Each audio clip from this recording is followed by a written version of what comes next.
This is Reed Martin, Director of Marketing at Independent Pictures, interviewing Harmony Korine on November 15th, 2000 at around 4:45. Why do you think some people find the film somewhat disturbing? Some people find it that.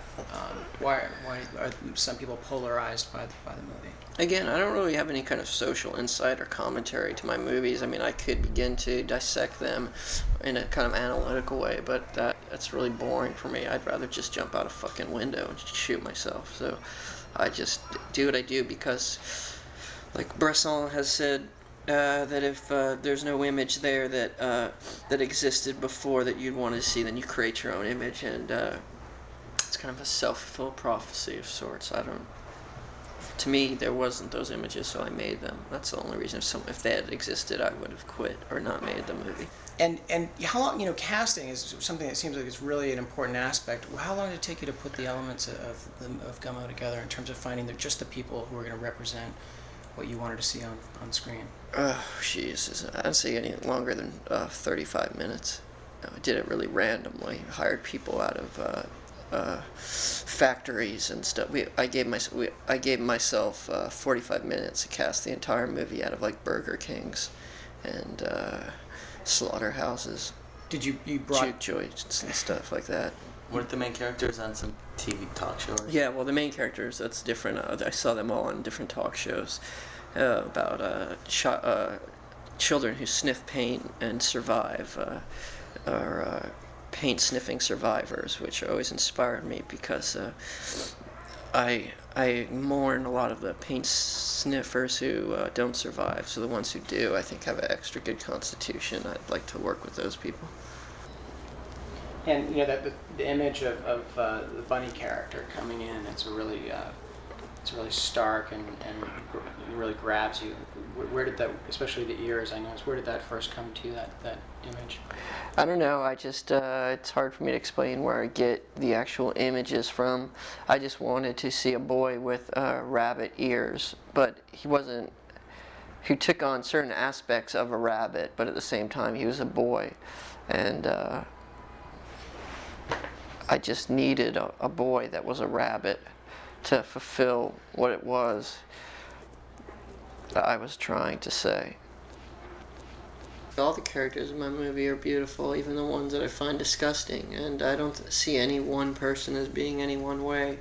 And I don't think things are as easy and as simple as they are said or shown to be in most films. So for me, it wasn't hard or it wasn't complex, showing the complexity of these characters, of a girl with Down syndrome, showing her beauty, because her beauty is obvious and transcendent to me. And the idea of exploitation means absolutely nothing to me, because I show what I want to see, and I don't exploit people. I don't make people do things that they don't want to.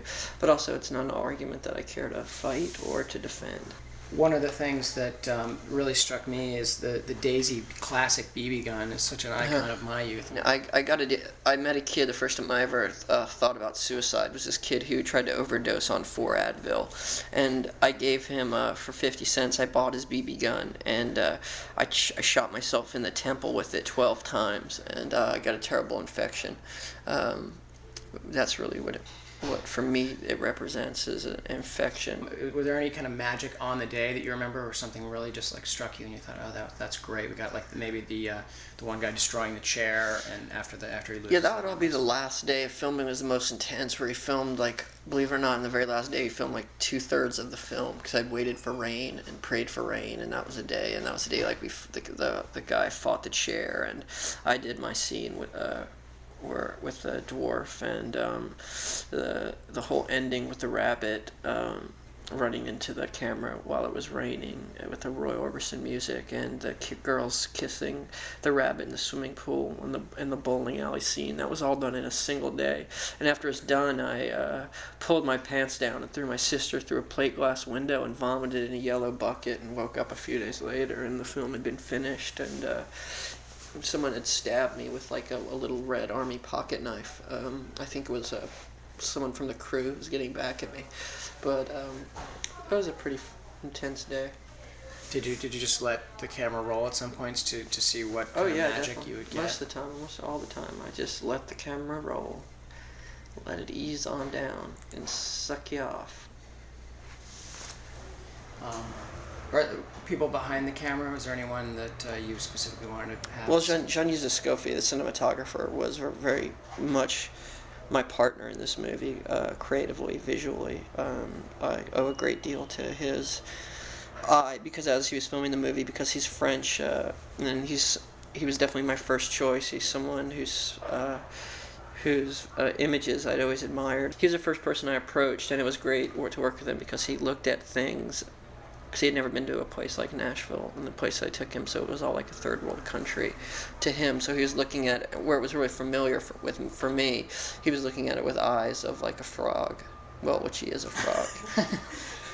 I am a strictly American filmmaker. America also, though, puts such a heavy premium on narrative. How important do you think that is to its stories? I mean, some people get frustrated when they don't get answers, or when they don't see a beginning, a middle, and an end, or they don't have it clearly spelled out for them. I don't really believe or I don't really care in a basic narrative. I don't see narrative in life. I see stories, and I love stories, but I don't see anything ever beginning or finishing, and I don't feel like there's a middle to anything in my life. So I just rather show scenes and just things that exist and go on and on and on. But I could care less about narrative. I think story is essential and characters are both essential. But as far as putting something in order, I think that's just something that's been done for the past 100 years and been accepted, and that's just I'm not interested. Are there any aspects of humanity that should not be revealed? I mean, they're films. There's something. There's some Absolutely films not. That, yeah. I think that people should reveal everything and anything that they want to. I don't think there's any such thing as a real taboo, and if there is, I think that it should be broken right away.